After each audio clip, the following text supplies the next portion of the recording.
No, the best time to come up here is in the middle of the night because anybody in this area at this time of night is up to no good. So they ain't gonna say nothing to you because they figure you up to no good too. So yeah, this is like, I'll come out here now because there's nobody out here to fuck with you out here during the middle of the day. It's not like they're doing no work on this school, and it's not like they ever will.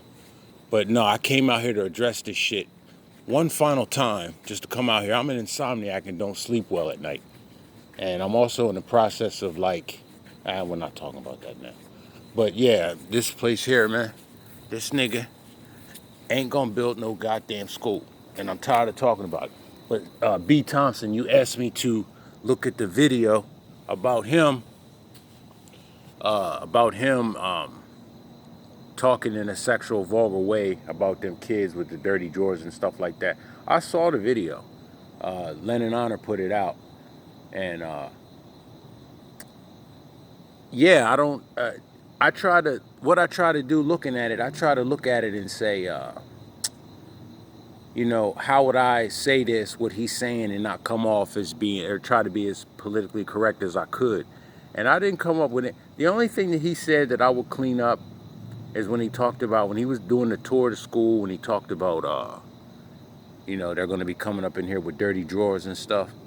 I would have just said, we got to make sure we got laundry room on the facility, on the premise, so that the kids always have access to clean clothes. That's the only way I could think of to clean up, because all the other stuff he said, you don't address. You don't never want to address sex when you're trying to teach kids, unless it's like a health class, especially if you're a male and there's females around. You just don't want to go off into that, because it can often get misinterpreted to being something that you said that you didn't really have an intention of meaning how it came out, but it came out the way it came out, and it was interpreted the way it was interpreted, and it made you look kind of creepy. Like when I taught the last class I taught, it was at an upper bound program at the University of Delaware. And the reason why I had kind of carte blanche to teach the way I wanted to teach is because my half brother Tom Hagen, if I never mentioned him, but I got a half brother that's like, I call him Tom Hagen. If you know the story of the Godfather, I'll explain why I call him Tom Hagen. But he's like my adopted brother that my father used. He's not my adopted brother, but he's like a close friend of mine that my father used his political connections to help him in life. So that's why he's my brother Tom Hagen, like in the movie The Godfather. You get it? So anyway, what was I saying? Oh yeah, he was the one heading up that school, so I was able to teach carte blanche the way I wanted to, and talk about things like the Trayvon Martin situation. That kind of thing was all going down at that time too. I thought I saw somebody around the corner, but yeah. So I'm teaching these kids, and they would pick my brain on certain things. And I don't know how we got on the subject. I don't know how. Right? I don't think it was they asked me something so blunt as to what kind of girls or what kind of women you like. I don't think it was that blunt. But I remember saying I like Negroid features, and they didn't know what Negroid features were. And you know, I'm one thing about me that's good and not good. When someone asks me a question, I don't know how to do anything but answer that question honestly. That's all. I only know how to do it that way. I don't know how to be politically correct or really. I just know how to answer questions honestly when they're asking me with sincerity. That's all I know how to do. So when they said, "What are Negroid features?" I looked around the classroom and I saw a girl that had Negroid features, and I said, "Like hers." And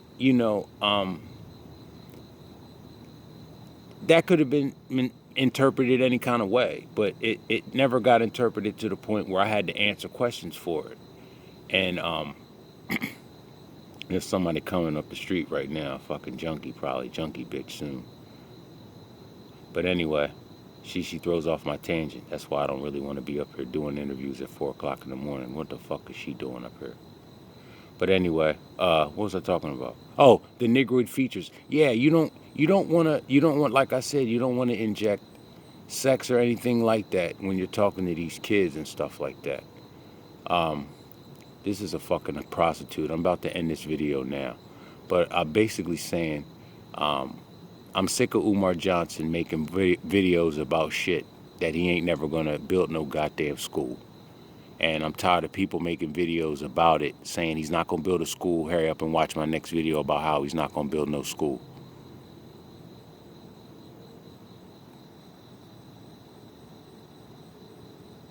Right. You see what kind of riff and raff be out here. But yeah, and that further brings me to the she threw me off. But anyway, last week I happened to see that very same girl that I saw that had the Negroid features in the classroom. I was at the mall and she just happened to be there. But she didn't see me, and I didn't want her to see me because now she's about 23 years old. And y'all know how I feel about young, fertile women. Come on now. And that's the thing. When you have yeah. And another thing I did too, they asked me about femininity. And I told them, men like to see feminine women. They like to see women wear dresses. And see, that's something else that could have been taken.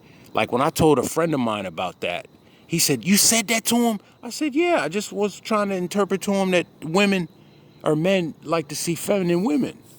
And he was like, "No, that shit could have been taken to where you told the girls to wear a dress